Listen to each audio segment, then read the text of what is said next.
Pascal Alizard, vous êtes sénateur LR du Calvados. On va revenir évidemment sur ces sujets, mais d'abord on va regarder ensemble les unes de la presse régionale. On en a sélectionné 3. La une des DNA, justement, dernière nouvelle d'Alsace sur la Pologne. Le nationaliste Karol Nawrocki élu président. Une victoire qui risque de bloquer l'engagement pro-européen et le soutien à l'Ukraine de l'actuel gouvernement, comme on vient de le voir dans le journal. La deuxième une, c'est celle de Var Matin. Crime raciste, le choc, le parquet antiterroriste qui est donc saisi de la mort d'Hichem Miraoui, tué par son voisin pour des motifs présumés xénophobes. C'était à Puget-sur-Argent. Sur place, c'est la consternation. Et puis la dernière une, c'est celle de Ouest France. Comment le manque de transport freine l'emploi? Près d'un chômeur sur 3 dit avoir refusé une opportunité professionnelle par absence de moyens de locomotion. Et en milieu rural, les solutions manquent. De quelle une avez-vous envie de nous parler? Eh bien, le second, le crime raciste, s'il vous plaît. On a entendu hier Bruno Retailleau qualifier ce crime de racisme. Il est ce matin à l'ambassade de Tunisie pour exprimer la solidarité de la France. Qu'avez-vous ressenti en apprenant ça?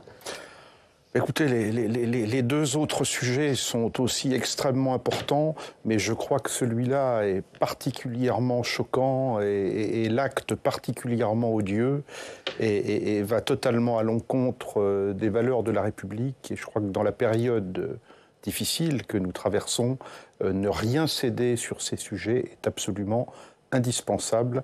Et la position prise par Bruno Retailleau, mais par l'ensemble des dirigeants de la République, me semble être la bonne. Il ne faut rien céder. On va parler de l'actualité internationale européenne, puisque vous suivez évidemment de près ces sujets ici au Sénat. Et on l'a vu en Pologne, le candidat soutenu par le parti nationaliste PiS a remporté la présidentielle. Est-ce qu'on est dans le symbole de la montée de l'extrême droite au sein de l'Union européenne? Écoutez, c'est un résultat qui en confirme d'autres ou d'autres tendances dans d'autres pays de l'Union européenne. Oui, effectivement. Maintenant, l'élection d'un nationaliste n'est jamais une bonne nouvelle.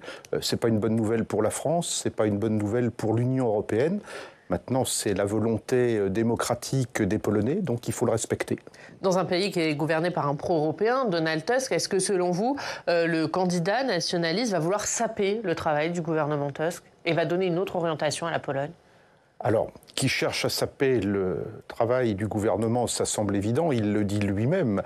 Maintenant, il a quelques moyens constitutionnels pour le faire, visiblement, et notamment un droit de veto.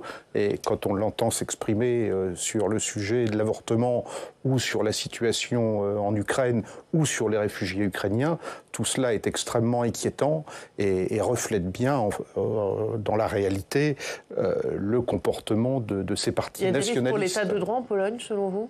Oui, absolument. La Pologne a déjà eu un carton rouge de l'Union européenne sur un certain nombre de sujets et le risque de porter atteinte à l'état de droit et aux valeurs communes qui sont les nôtres est absolument réel. Un risque aussi de reconstitution d'un bloc de l'Est au sein de l'Union européenne, la Pologne, la Hongrie, qui sont désormais dirigés par des gouvernants aux positions similaires? Oui, alors ça, c'est une tendance que l'on voit arriver quand même depuis pas mal de temps. Il y a des coalitions qui se forment. Ça, c'est à peu près le jeu normal dans une Europe à 27. Mais là, cette coalition se fait sur des valeurs qui ne sont pas les valeurs fondatrices de l'Union européenne. Et si les choses devaient se confirmer dans le temps, je pense que ça pourrait poser question sur le fonctionnement de l'Europe dans son format actuel, en tout cas. Avec un risque justement de constitution d'un axe, c'est un pro-Trump, quelqu'un qui est sur la ligne de Donald Trump, le futur président, avec un axe Washington-Varsovie qui pourrait se constituer, qui aurait quelles conséquences pour l'Union européenne?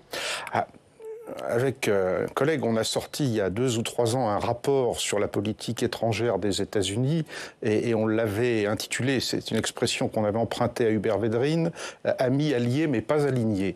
On comprend bien que l'intérêt des États-Unis, c'est pas forcément que l'Europe fonctionne à merveille, tant qu'on n'aura pas admis ce principe que nos amis américains sont nos alliés, voire nos alliés ultimes dans des circonstances graves, mais que nos intérêts ne sont pas toujours les mêmes, et qu'à partir de là, nous devons assumer notre propre destin et notre propre politique.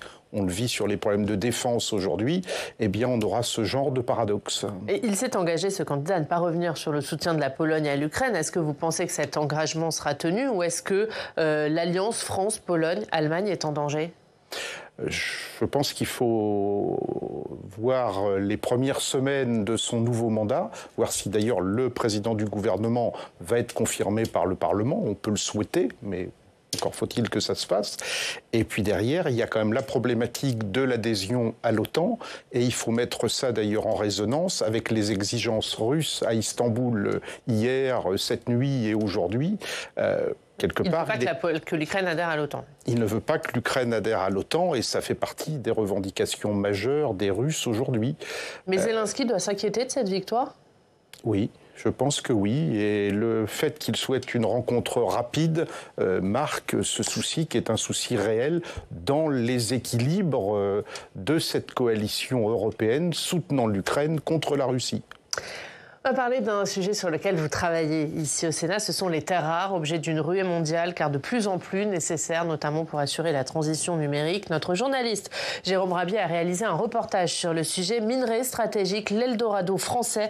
Il sera diffusé samedi à 18h30 sur notre antenne et il vient tout de suite nous en parler.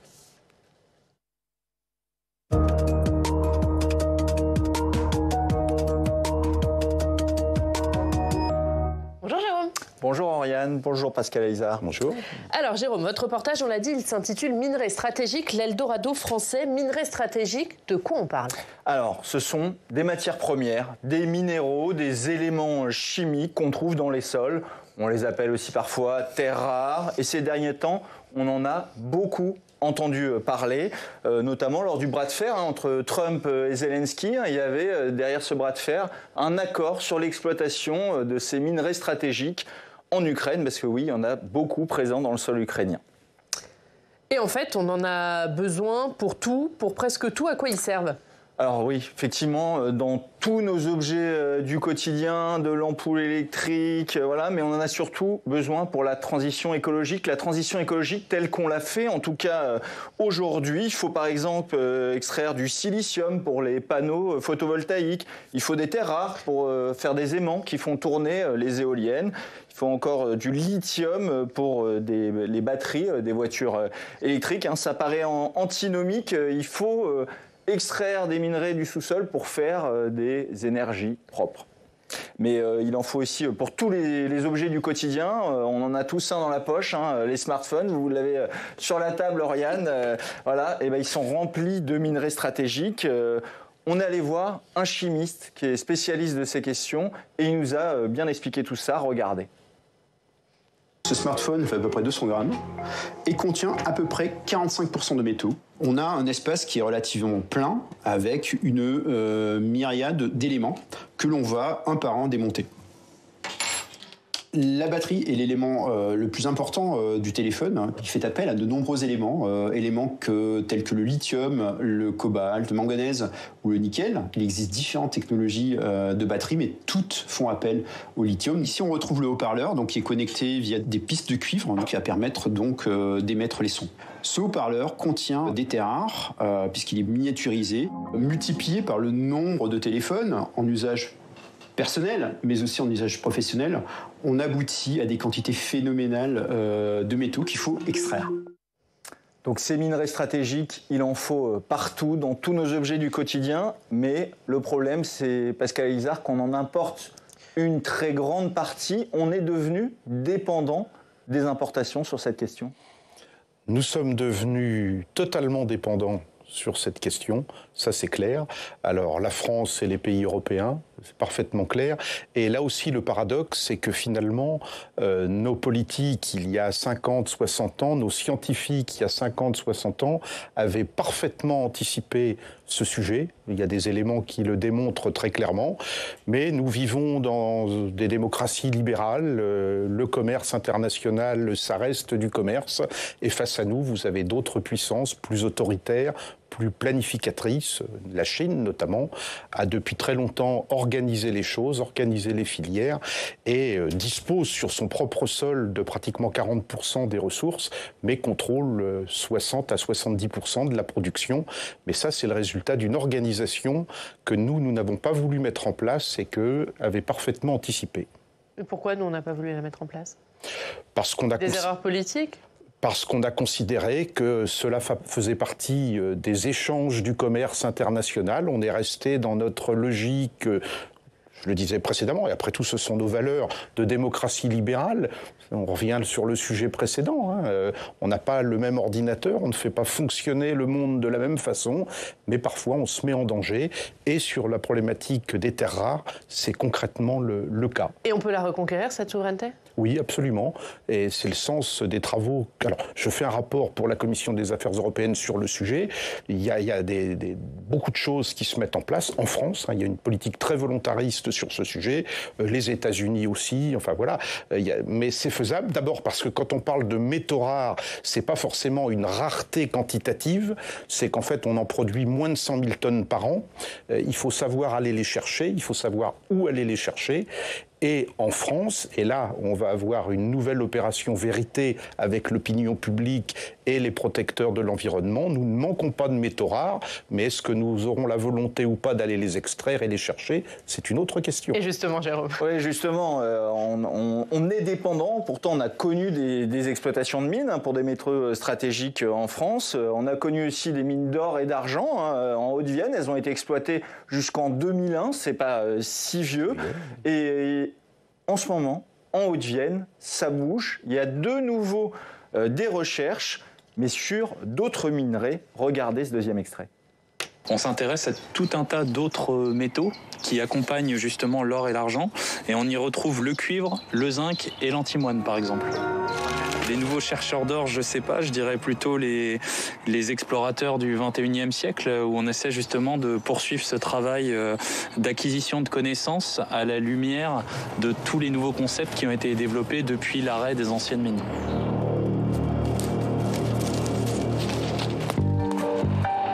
Les premiers résultats sont très encourageants.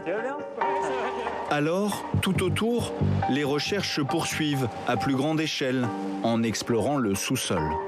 On cherche à intercepter en profondeur le filon qu'on a trouvé en surface.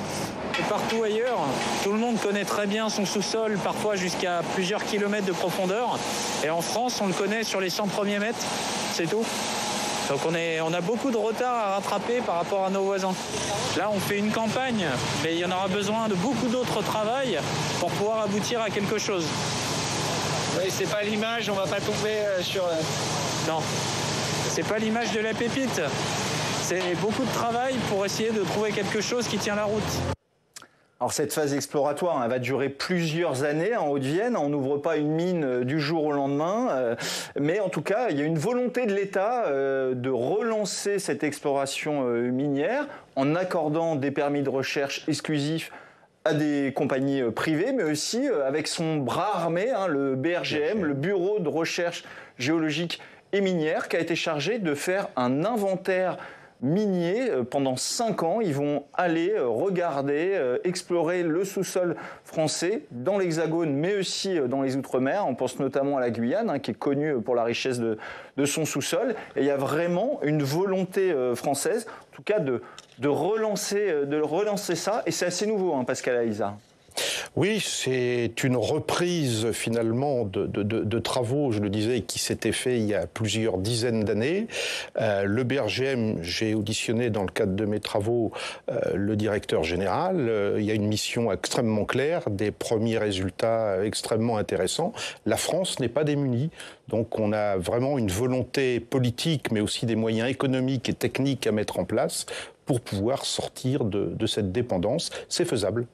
En partenariat avec le privé, parce que quand on parle de souveraineté, on pourrait se dire l'État pourrait aller chercher lui-même ces minerais s'ils sont vraiment stratégiques. Le BRGM le faisait avant, dans les années 70, 80, ouvrait des mines. Là, on confie ça à des acteurs privés. Est-ce que ça pose un autre problème de souveraineté ? Après, c'est une question de convention avec les acteurs, mais on a besoin des entreprises, on a besoin des investisseurs dans notre pays comme dans les autres pays. Après, il faut réguler les choses. Moi, c'est une idée qui ne me choque pas. On sait gérer ça. Et puis, il faut pas oublier quand même qu'on a besoin de savoir-faire, parce que vu qu'on a fermé tout ça il y a 15 ans, il y a 20 ans, il y a 30 ans, il faut reconstituer des équipes, de la technicité, du savoir-faire. Et là, on a effectivement besoin besoin Avec des étudiants partis à l'étranger, hein, c'est ce qu'on voit aussi dans le reportage. Oui, puis il faut retrouver... Il y a des problématiques de transmission, je veux dire, il y a la connaissance théorique, mais il y a aussi le savoir-faire sur le terrain, et ça, on a un peu perdu. Les Français forment très bien les géologues, mais ils ont été faire leur classe à l'étranger, puisqu'il n'y avait plus d'exploitation minière en France. Et on en a rencontré en Haute-Vienne notamment, qui sont revenus s'installer en France et qui sont ravis. Alors, mais tout le monde n'est pas ravi, hein, parce qu'il y a des riverains aussi, et eux, il y a cette inquiétude. Donc cette question, elle est importante, l'acceptabilité. Comment on fait accepter aux riverains, d'abord de ces permis de recherche, et puis éventuellement des mines, le fait que juste à côté de chez eux, il va peut-être y avoir des mines qui vont ouvrir? Vous savez, il arrive des circonstances où l'intérêt national, l'intérêt général doit prévaloir. Je crois que le premier outil à mettre en place, c'est l'information, c'est la négociation, c'est la concertation. Et puis à un moment donné, s'il faut des outils un peu plus réglementaires, on est en capacité de se les donner.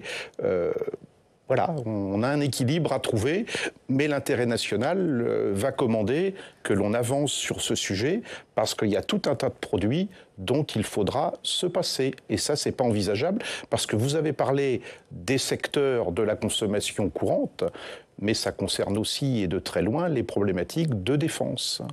Oui, vous dites que c'est aussi un enjeu de sécurité nationale. C'est ce que vous dites à Jérôme.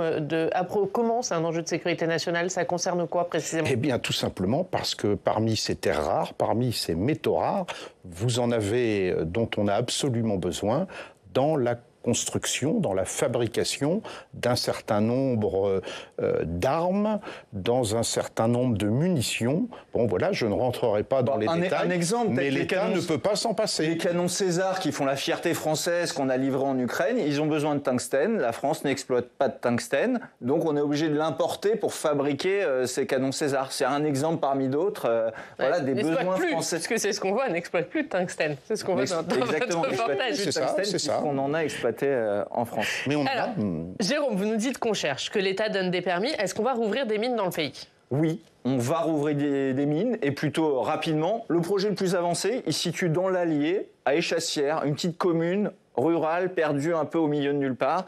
Et on s'y est rendu en compagnie d'un autre sénateur, un de vos collègues, Bruno Rojouan, qui est élu du département. Pour l'instant, là-bas, c'est une immense carrière à ciel ouvert. On exploite le kaolin depuis 150 ans. Ça sert à faire la porcelaine de Limoges. Mais d'ici 2029, une mine de lithium doit ouvrir. Regardez. Ce qu'a déterminé ces sondages, c'est qu'on a une présence de lithium qui va de la surface, c'est-à-dire que là, on est debout sur le gisement, jusqu'à au moins 500 mètres de profondeur. Pour exploiter ce minerai stratégique, Imerys vante un procédé peu impactant et une technologie déjà développée dans d'autres pays. Et au fur et à mesure où les galeries seront exploitées, qu'est-ce qui va se passer? Elles sont comblées, On va garder que les micas qui sont porteurs de lithium. Donc on se retrouve avec d'autres minéraux, les quartz et les feldspaths. Donc on parle là de résidus miniers. On va ajouter du ciment pour que ça se tienne bien, qu'on va remblayer dans les galeries précédemment extraites. Ce qui nous permet d'aller extraire une autre galerie par-dessus, une autre par-dessus, etc. Ah, je comprends. C'est pour ça qu'on part par le fond. Par le fond, et on progresse en direction de la surface.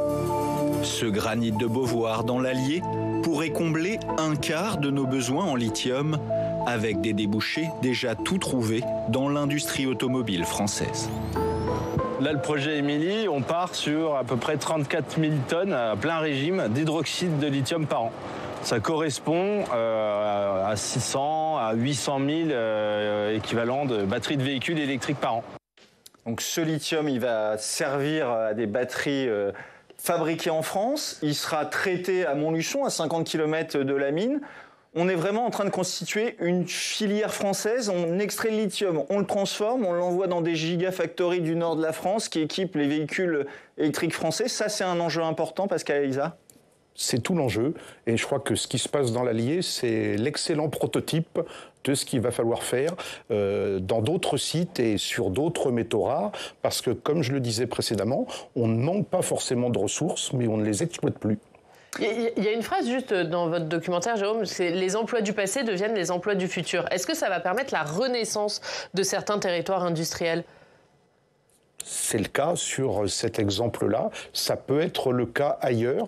Il faut simplement accepter que ces activités, ces emplois que l'on a perdus il y a quelques dizaines d'années, qu'on a parfois considérés comme sales, qu'on a aussi considérés comme devant être traités chez le voisin parce que c'était mieux, bien là, il va falloir les recréer, les exploiter chez nous, parce que c'est l'intérêt national. C'est 1000 emplois dans l'Allier, c'est à la fois important pour un territoire qui a été frappé par la désindustrialisation et pas non plus des milliers d'emplois comme Montluçon avait pu connaître avec des grandes usines industrielles ou parfois qui avaient 5, 10 000 salariés, notamment dans les pneus pour l'automobile. Là, ils vont fournir une autre partie de l'automobile.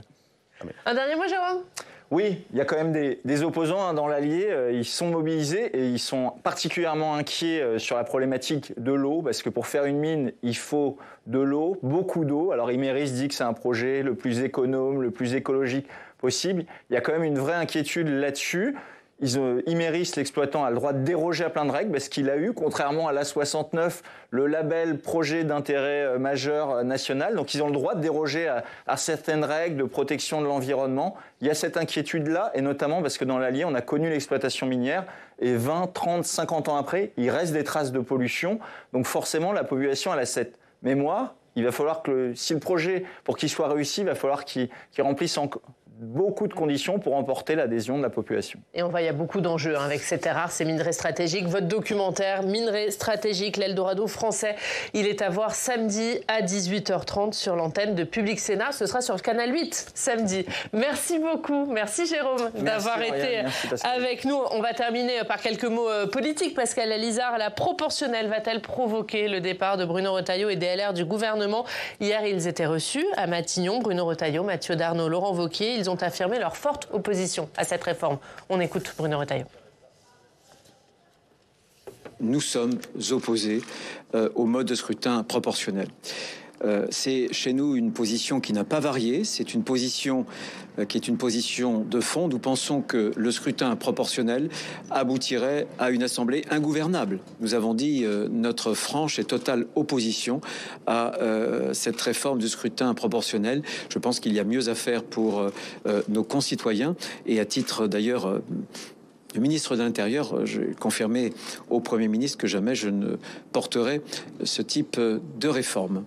Vous êtes alignés? Les LR doivent quitter le gouvernement si François Bayrou fait passer la proportionnelle? Je pense qu'il faudra quitter le gouvernement. On peut même d'ailleurs s'interroger sur le fait d'y être encore. Faut le quitter dès maintenant pour vous? Je le pense. Proportionnel ou pas proportionnel? Je le pense, oui. Ce socle n'a plus rien de commun. Mais pourquoi alors? Parce que Bruno Retailleau et Laurent Wauquiez, surtout Bruno Retailleau, d'ailleurs, l'argument c'était de dire que pour le moment il faut peser au sein de ce gouvernement et faire entendre sa voix. Là aujourd'hui, vous vous dites qu'il faut rentrer dans une opposition franche et massive? Je pense qu'il faut rentrer dans une opposition, alors franche et massive peut-être, mais en tout cas ne plus participer à ce gouvernement et voter ou ne pas voter les textes au cas par cas et dans l'intérêt du pays. Mais cette participation au gouvernement n'a rien apporté, me semble-t-il, de concret, parce qu'effectivement, nous nous sommes voulus constructifs, mais en fait, on voit bien que M. Bayrou esquive tous les sujets et qu'il ne sort depuis plusieurs mois rien de bon de cet attelage qui finalement ne fonctionne pas.